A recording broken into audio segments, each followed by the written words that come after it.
तो गाइस अभी बजे दोपहर के 3 और अभी हम लोग पावर नैप लेके वर्कआउट करेंगे। और बहुत लोग पूछते हैं कि ये पावर नैप होता क्या है। हो सकता है किसी किसी को नहीं पता होता है, तो आपको इजी वे में समझाता हूँ। आप बचपन में स्कूल से आने के बाद ट्यूशन जाने के पहले फटाफट खाना खा के कार्टून देख के सो जाते रहे एक आधे घंटे के लिए, उसको पावर नैप बोलते हैं। अगर आपको नहीं समझा है तो बताता हूँ मैं आपको। अभी मैं बड़ा हो गया हूँ तो जिम के पहले पावर नैप लेता हूँ। बड़ा हो हाँ हो गया हूँ, बड़ा हो गया हूँ ऐसा। शरीर से बड़ा हुआ है, दिमाग से छोटा ऐसा मम्मी बोलती है, लेकिन बड़ा हो गया हूँ। तो जिसको समझा वो लोग मत देखो, जिसको नहीं समझा वो लोग देखो मैं पावर नैप कैसे लेता हूँ। नहीं, ये सब शूट नहीं करने वाला हूँ। तो अभी नया सीरीज़ शुरू होना है तो कुछ तो नया किया है मैंने, मस्त वाला इंट्रो बनाया है, तो वो एंजॉय करो। अगर अच्छा लगे तो कमेंट में ज़रूर बता देना। तो जाओ इंट्रो देख के आओ। अरे आ गए। अब आप बैठे बैठे बोर हुए ही हो इसलिए आए होगे ये वीडियो देखने। तो भाई एक काम करो, वो सब्सक्राइब का बटन दिख रहा है नीचे, हाँ वो लाल वाला, हाँ दबा दो उसे। अब अपनी तशरीफ फरमाइए और पीछे सुकून से टेका लगा के बैठ जाइए।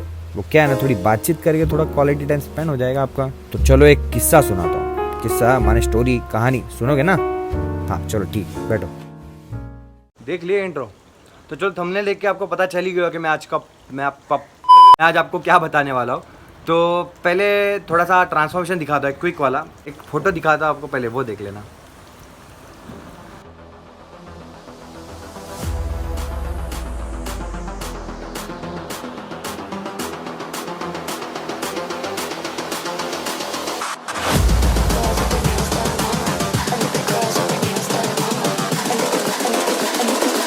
I think the girls with their nails done now.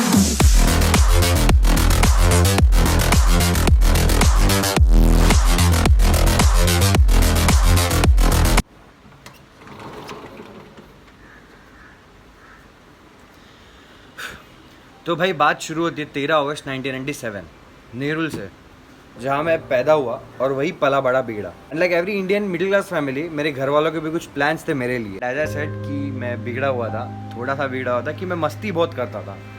इतनी मस्ती करता था कि कई बार ऐसे एक्सीडेंट हुए कि I was struggling for my life. मौत को छू के टक से वापस। मेरे घर वालों ने मेरे कारनामे देख के मुझे मिलिट्री स्कूल भेज दिया, ये सोच के कि एटलीस्ट वहाँ जाके तो सुधर जाए। And I feel that was the best decision my parents to get that time, क्योंकि वहाँ जाके इतने फटके खाए, इतनी रैगिंग झेली, इतने पनिशमेंट खाए कि मैं गोलू मोलू पपलू से एक फिट डिसिप्लिन फौजी बन गया था। तो आज मुझे वो कहावत सच लगती है कि हीरे को जितना ज्यादा तराशोगे उसकी कीमत उतनी ज्यादा बढ़ती है। तो वहाँ जाके मुझे इतने शौक लगे, लग गए 440 वो। नहीं वैसे शौक नहीं, इतनी सारी हॉबीज आ गई। मैं स्विमिंग सीखने लग गया, कराटे, जूडो, एनसीसी तो वो मैंडेटरी था, फिर gun firing, horse riding. And I guess this happens with all the teenagers to choose any one of them. और पेरेंट्स का सपोर्ट भी ज़रूरी होता है। इन शॉर्ट मैंने सारी चीज़ें मैनेज कर ली और सब सीख गया। सारी एज इन पढ़ाई हो गया, फिर आगे कपड़े धोने, मतलब खुद के कपड़े खुद धोने पड़ते थे, खाना टाइम पे होता, डाइट टाइम पे होता, सब मैनेज कर लिया था। और सारे स्पोर्ट्स को मैं इक्वल टाइम देता था और सब चीज़ें परफेक्ट सीख ली थी मैंने। तो अब आता है असली जीवन, मिलिट्री स्कूल से कॉलेज की लाइफ। ऐसा था कि गोलू मोलू पपलू जिसको अटेंशन नहीं मिल रही थी, से फिट जवान डिसिप्लिन फौजी जिसको सबकी अटेंशन मिल रही है। समझ पा रहे हो? नहीं कनेक्ट नहीं कर पा रहे हो तो इनको देखो। फिर अपने शौक खत्म कहाँ हो रहे थे। कॉलेज जाते ही मैंने हॉकी टीम ज्वाइन कर ली, गिटार सीखना शुरू कर दिया, फिर पावर लिफ्टिंग शुरू कर दिया, फिर एक्टिंग शुरू कर दिया। मैं ये आपको बिल्कुल बड़ा चढ़ा के नहीं बोल रहा हूँ, आप मेरे फेसबुक और इंस्टाग्राम के पुराने फोटोज और वीडियोस देखोगे तो आपको प्रूफ मिल जाएगा। तो डिग्री कॉलेज किया मैंने होटल मैनेजमेंट से, क्योंकि मेरी माँ की फ्रेंड का जो बेटा था वो फॉरेन जाके जस्ट आया ही था। तो मेरी माँ ने सोचा कि अपनी जायदाद से और भारत से बेदखल किया जाए, क्योंकि अब तक तो ज़िंदगी में कुछ किया नहीं था हमने। तो माँ बाप भी सोचे कि फॉरेन जाके एटलीस्ट डॉलर में तो कमाएगा। तो भाई कॉलेज आके तो अपनी जवानी ऐसे ऐसे ऐसे ऐसे बाहर आने लगे थे, फुट के बाहर आने लग गई थी। हम तो भाई बौखला गए थे, ज़िंदगी के मज़े लेने लग गए थे। ऐसे ऐसे मज़े लिए नहीं, मतलब सारे मज़े ले लिए, समझ लो कुछ भी नहीं सकते, ऐसे ऐसे मज़े लिए। आप सोचे हाँ, उससे भी ज़्यादा मज़े लिए हमने। तो कॉलेज से ही लग गया था हमें एक्टिंग का शौक। तो हमने वेब सीरीज़ और हिंदी मूवीज़ के लिए थोड़े ऑडिशन दिए, साइड रोल्स के लिए, और छोटे मोटे रोल्स किए भी, लेकिन वो आए नहीं, कभी हमें दिखे भी नहीं। तो मुझे लगा कि थोड़ी एक्टिंग सीख लेनी चाहिए, क्योंकि मुझे मज़ा आ रहा था कैमरा के सामने आने के लिए। तो मैंने शुरू किया अपना यूट्यूब चैनल, जिसमें मैं एक्टिंग करता था और फ़नी वीडियोस बनाता था, वाइन वीडियोस, जो मेरे इस चैनल पे थे। आई मीन है, जाके ढूंढना मत, बट पर्सनल में रखे मैंने। तो फाइनली कॉलेज हुआ ख़त्म और जॉब हुआ शुरू, और जॉब में बिल्कुल भी मज़ा नहीं आ रहा था, because that was not something which I was expecting from my life. और बिल्कुल भी मज़ा नहीं आ रहा था। मैं इतने टास्क करता था, इतने भर भर के टैलेंट भर दिए थे मैंने, और जॉब मतलब 9 to 5 भी नहीं था भाई, अलग से ही जॉब बचता था मेरा। सुबह जाओ रात को, फिर से सुबह जाओ रात को, छुट्टी का आता पता नहीं, जाके से बायोमेट्रिक चिपका के और दबा के अटेंडेंस लगाओ। कुछ मज़ा नहीं आ रहा था, ऐसा लग रहा था ज़िंदगी वेस्ट जा रही है मेरी। तो फाइनली हम हुए डिप्रेशन का शिकार। मैंने जॉब छोड़ दिया, और छोड़ा भी अचानक से, घर वालों को भी नहीं बताया, किसी को नहीं बताया, HR कुछ नहीं। मैं गया, बैठा, भाग गया वहाँ से। और I am not at all ashamed of this thing to tell you, क्योंकि लिए मैं कुछ अलग करना चाहता था। तो फाइनली मैंने सोचा कि मैं थोड़ा सा खुद पे कंसंट्रेट करता हूँ, मैं खुद से पूछता हूँ कि मुझे क्या करना चाहिए। मैं अपने घर से निकल के भाग गया। 4-5 महीने के लिए मैंने संन्यास ले लिया था। मैं अपने मामा के घर गया था, वहाँ पे अकेला रहता था, खुद पे ध्यान देता था, खुद पे शांत रहता था, कुछ बोलता नहीं था, खाने पीने का ठिकाना नहीं था, कुछ नहीं था। बस खुद से खुद को ही पूछता था कि मेरे को क्या चाहिए ज़िंदगी से। अगर 15 साल में अगर जीऊँ अभी के बाद की ज़िंदगी, तो मुझे 15 साल के बाद सेटिस्फाइड रहना चाहिए कि हाँ मैंने ज़िंदगी जी लिया। तो ऐसा क्या कर सकता हूँ? तो फाइनली मुझे पता चला कि फ़िटनेस है जो अब तक मैं फॉलो कर रहा हूँ। तो मैंने सोचा कि फ़िटनेस में एक डिग्री ले लेता हूँ, पूरा जान लेता हूँ, फिर पता चलेगा कि फ़िटनेस भी है या नहीं, वरना वो भी टाइम वेस्ट हो जाएगा। तो फिटनेस मैंने कंप्लीट किया, और मुझे लगा कि इसमें जॉब करनी चाहिए। तो मैं एज अ फिटनेस ट्रेनर एक जिम में गया। फिटनेस ट्रेनर के बाद प्रमोशन हुआ मेरा एज अ जिम मैनेजर। तो वहाँ पे it was going pretty good. तो जिम में जॉब करने का मेरा एक ही मोटो था कि अगर मैं जिम में रहूँ तो मुझे पता रहे कि हाँ मुझे फिटनेस पे ध्यान देना है, मुझे इस पर फोकस रखना है, फिटनेस से मुझे हटना नहीं है। मैं सक्सेसफुल रहा भी, मैं अपने आप पे ज़्यादा ध्यान देने लग गया था।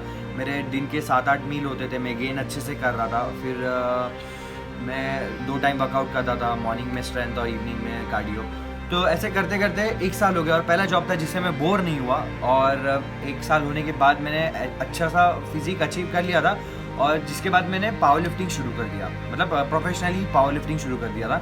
तो मैंने डिस्ट्रिक्ट खेला, डिस्ट्रिक्ट में गोल्ड मिला, देन स्टेट खेला, स्टेट में गोल्ड मिला। फिर बाद में मैंने नेशनल के लिए अप्लाई किया। तो नेशनल में अनफॉर्चुनेटली मुझे प्राइज़ नहीं मिला, कोई मेडल नहीं लगा, लेकिन टॉप 10 में आ गया था। और इसका ब्लॉग भी है इस चैनल पे, नेशनल जमशेदपुर का ब्लॉग है, 2 सीरीज़ है उसके। तो उसके बाद मेरा बॉडी ऐसा अच्छा बन गया था, डेवलप हो गया था कि मुझे लगा कि मुझे अभी मॉडलिंग ट्राई करनी चाहिए। तो मैंने महाराष्ट्र एलीट अप्लाई किया, महाराष्ट्र एलीट के लिए, मिस्टर महाराष्ट्र एलीट के लिए अप्लाई किया। और मैं ऐसा बिल्कुल नहीं कर रहा कि आपको मॉडलिंग करने के लिए आपको फिट रहना जरूरी। फिटनेस से मेरा मतलब है कि आपको एब्स और 16 का डोला 46 की छाती ये नहीं चाहिए। मॉडलिंग के लिए you need to be presentable, और आप अपने लिए तो फिट रह सकते हो, राइट। लेकिन तभी मेरा ऐसा थिंकिंग था कि अगर मैं फिट हूँ तो मैं मॉडल बन सकता हूँ। इनफैक्ट सभी का अभी भी ये, ऑलमोस्ट सभी का यही थिंकिंग होता है कि अगर आप फिट हो तो आप मॉडल बन जाओ। तो क्या था, वहाँ पे जब भी मैंने पार्टिसिपेट किया तो मेरे जो पहले के जो भी एफर्ट्स थे, कैमरा फेसिंग हो गया या स्टेज फियर था, वो सब निकल गया था मेरा। तो वो सब पॉइंटर्स मुझे काम आए ये मॉडलिंग में। और ये मॉडलिंग में, ये जो पैजेंट में था, तो ये पैजेंट में जो कुछ भी मैंने पास्ट में किया था वो सब मुझे अभी काम आया। और फॉर्चुनेटली मैं वो जीत गया। फॉर्चुनेटली नहीं कह सकता, वो पहले की मेहनत थी, जो टाइटल मुझे तभी मिल गया। तो दिसंबर 2019 को मुझे वो टाइटल मिला। एंड उसके बाद में, और इनफैक्ट इसका भी व्लॉग है ये चैनल पे, कैन आई डू इट ऐसा थंबनेल है, वो अगर आप जाके देख सकते हो तो देख लो। तो पूरा व्लॉग है उसका। और उसके बाद जो लोग मुझ पे मतलब ट्रस्ट नहीं करते थे, मतलब ये 2 साल वेस्ट किया है, चल होटल मैनेजमेंट करके ही पहली बात तो गलत डिसीजन लिया ऐसा बोलते थे, बाद में 2 साल जिम ट्रेनर बन गया है, फिर क्या कुछ भी किए जा रहा है। तो जो लोग सोचते थे कि ये कुछ नहीं कर पाएगा लाइफ में, तो वो लोग को एक भरोसा सा आ गया था। तो क्या होता है, अगर अपने लोग भरोसा करने लग जाते हैं तो हम और स्ट्रांग बनते जाते हैं। अगर 1000 लोग भी दुनिया के अगर उस बंदे को क्रिटिसाइज़ करे जो आगे जाने की कोशिश कर रहा है, सक्सेस के पीछे भाग रहा है, अगर पुल ऑफ करे, अगर डिमोटिवेट करे, तो उसको कुछ फ़र्क नहीं पड़ेगा। लेकिन क्या होता है, अगर कोई अपना बंदा ये सेम चीज़ करेगा कि उसको बोलता है यार तू नहीं कर पाएगा, यार तेरे से नहीं हो पाएगा, ये मत कर, लाइफ वेस्ट कर रहा है, तो बंदा टूट जाता है, सच्ची में डिमोटिवेट हो जाता है। मतलब उसको सच्ची में लगता है कि अगर ये अपना बंदा है, ये मुझ पर भरोसा करता है और ये ऐसा बोल रहा है कि मैं नहीं कर पाऊँगा तो नहीं कर पाऊँगा, या वर्स्ट केस वो डिप्रेशन में चले जाएगा कि उसे समझ ही नहीं आएगा मैं सच कर रहा हूँ लाइफ के साथ, या अच्छा कर रहा हूँ लाइफ के साथ, या गंदा कर रहा हूँ। तो प्लीज़ ऐसा मत करो। अगर आप खुद सक्सेस के पीछे भाग रहे हो तो मैं आपकी एक ही हेल्प कर सकता हूँ, मैं आपको मोटिवेट करते रह सकता हूँ। आप मुझे डीएम करो। अगर आपके नज़र में कोई दूसरा बंदा या बंदी, आपका भाई बहन जो कोई भी है, अगर बड़े लोग भी देख रहे थे, आपका बेटा कोई है, तो उनको अगर आप मोटिवेट नहीं कर पा रहे हो, सपोर्ट नहीं कर पा रहे हो, तो एटलीस्ट उनको एक फ्री माइंड स्पेस दो सोचने के लिए, अपना टाइम लेने दो उनको ज़िंदगी के साथ जो करना है करने दो। अगर आपको भरोसा है कि वो अपनी ज़िंदगी वेस्ट नहीं करेगा गलत चीज़ों में जाके, तो उनको छोड़ दो थोड़ी देर के लिए। एक स्टोरी बताता हूँ। अगर कुत्ते को पट्टा बांध के रखोगे तो खींचते रहेगा पट्टा, अगर पट्टा छोड़ दोगे तो थोड़ी देर दूर जाके फिर से आ भी जाएगा। तो हम कुत्ते ही है समझ लो, कि थोड़ी देर के लिए छोड़ दो उनको, करने दो जो लाइफ के साथ जो कर रहे, उनको बाहर की दुनिया देखने दो। अगर बाहर की दुनिया देखी ही नहीं उन्होंने तो किसी दिन तो आप चले जाओगे, आपका सहारा छूट जाएगा। तो जब उनको बाहर की दुनिया दिखेगी तब वो बिगिनिंग से स्टार्ट करेंगे। तो अभी से उनको बाहर की दुनिया देखने दो। अगर आप सक्सेस के पीछे भाग रहे हैं तो सक्सेस के पहले आपको फेल होना ही पड़ेगा। Failure is the part of that journey. तो अगर आप सक्सेसफुल बनने जा रहे हो, आपका कोशिश जारी है वहाँ की, that means you need to be perfect. और परफेक्ट बनने से पहले you need to face the imperfection. और ये ऐसा है कि इम्परफेक्शन से ही आप सीख के आप परफेक्ट बनोगे। और फेलियर आपका सॉल्यूशन नहीं है। फेलियर के बाद आप क्या सोचते हो, आपके क्या एक्शन होते हैं, वो आपको डिफाइन करता है। फेलियर से आपको डरना नहीं है। फेलियर के बाद जो आपका एक्शन होता है वो आपका कैरेक्टर बिल्ड करेगा। और एक बात याद रखो, कोई किसी का नहीं होता, आपको आपकी ज़िंदगी खुद ही जीनी है। मेरा स्टार्टिंग का जो फेज़ था, जो बचपन का था, तो मुझे पहले ऐसे लगता था कि मैं अपने लाइफ टाइम घर वालों पे ही डिपेंड रहने वाला हूँ। और जब भी मेरे घर वालों ने मुझे बाहर की दुनिया से फेस कराया तो मुझे डर लगने लग गया था कि मैं अभी कमाने जाने वाला हूँ, मुझे अभी अर्न करने के लिए 9 to 5 से जॉब करना पड़ेगा। फिर मैं एकदम कंफ्यूज हो गया था कि मतलब मैं करूँ तो क्या करूँ। मुझे पहले ऐसा लगता था कि मुझे घर वाले ही पूरा एंड तक संभालने वाले हैं, मतलब बच्चे से लेके बूढ़े तक। ऐसा ही मेरा थिंकिंग था कि बुढ़ापे तक मेरे माँ बाप ही रह गए। लेकिन बाद में थोड़ा थोड़ा करके मुझे ऐसा बोलते हैं ना, रियलिटी फेस करने मिला कि नहीं बाबा, मुझे खुद से कुछ तो करना है। मुझे मेरे जो मॉम डैड ने जो दिया है उसे एक स्टेप मुझे आगे लेके जाना है, मेरी जनरेशन को थोड़ा सा ऊपर लेके जाना है। कि आपको आपकी ज़िंदगी खुद से ही जीनी है। किसी को घंटा फर्क नहीं पड़ता जब तक आप सुसाइड करके मर ना जाओ। मुझे कहना नहीं चाहिए, किसी को इन्फ्लुएंस नहीं कर रहा हूँ, लेकिन जब तक किसी की कमी फील ना होना तब तक उसकी वैल्यू नहीं रहती। तो यही चीज़ होती है। सोचो 3 साल तक मेरे घर वालों का अपोजिंग था, मेरे रिलेटिव्स का डिसअपॉइंटमेंट था, तो उनके वजह से मेरे घर वालों को वो एक चीज़ खाई जा रही थी कि मेरा बेटा क्या कर रहा है। फिर दोस्तों का हंसी का टॉपिक बन गया था मेरा करियर। तो इट मीन्स वो उनकी थिंकिंग होती है, क्योंकि हर कोई हर चीज़ हटके नहीं करता, और वो उनके लिए हटके था, मेरे लिए हटके नहीं था। मैं वही कर रहा था जो मुझे चाहिए था। तो होता है किसी लोग का कि मतलब कोई चीज़ अगर आउट ऑफ द बॉक्स कोई करे तो फटाक से अट्रैक्ट हो जाते हैं। तो वो चीज़ उनको खल नहीं रही थी, मतलब अलग क्यों कर रही है, ऐसे हो जाता है। तो मैं वही कह रहा हूँ कि आपको जो चाहिए उसके लिए पहले प्लान करो, देन कर दो यार, बस कर दो, कुछ सोचो मत, बस करने लग जाओ। भले उसके लिए 10 साल लगे, लेकिन 10 साल के बाद एटलीस्ट आप सुकून की ज़िंदगी जियोगे और बोलोगे कि हाँ भाई मैंने ज़िंदगी जी है। So guys, that's it for today. अगर आपके भी लाइफ में ऐसे कोई क्रिटिकल सिचुएशन है तो आप कमेंट करके बता सकते हो, डीएम करके बता सकते हो। और बहुत से लोग हैं, मुझे पता है कि आपने सक्सेस के लिए बहुत स्ट्रगल कर रहे हैं, हसल कर रहे हैं। आई नो कि बहुत सारे लोगों को मेरी स्टोरी इतनी मोटिवेटिंग और इंस्पायरिंग नहीं लग सकती, हो सकता है क्योंकि हमारे इतने ज़्यादा फॉलोअर्स और सब्सक्राइबर्स नहीं है। वो भी जल्दी हो जाएंगे, क्योंकि आजकल लोगों को लगता है कि वही लोग सक्सेसफुल होते हैं जिनकी ज़्यादा फॉलोअर्स हो। तो मुझे बस इतना कहना है कि आप अकेले नहीं हो, हम हैं साथ में। अभी तो बहुत आगे जाना है, तो टेंशन मत लो, मेहनत करते रहो, काम करते रहो, अच्छे बनो, अच्छे रहो, दूसरों के साथ अच्छे लोग आते रहेंगे। तो make sure you subscribe this channel and hit the bell button as well. अगर आप सपोर्ट करना चाहो तो कर सकते हो subscribe and be the part of our journey. See you soon in the next video. तब तक के लिए पीस।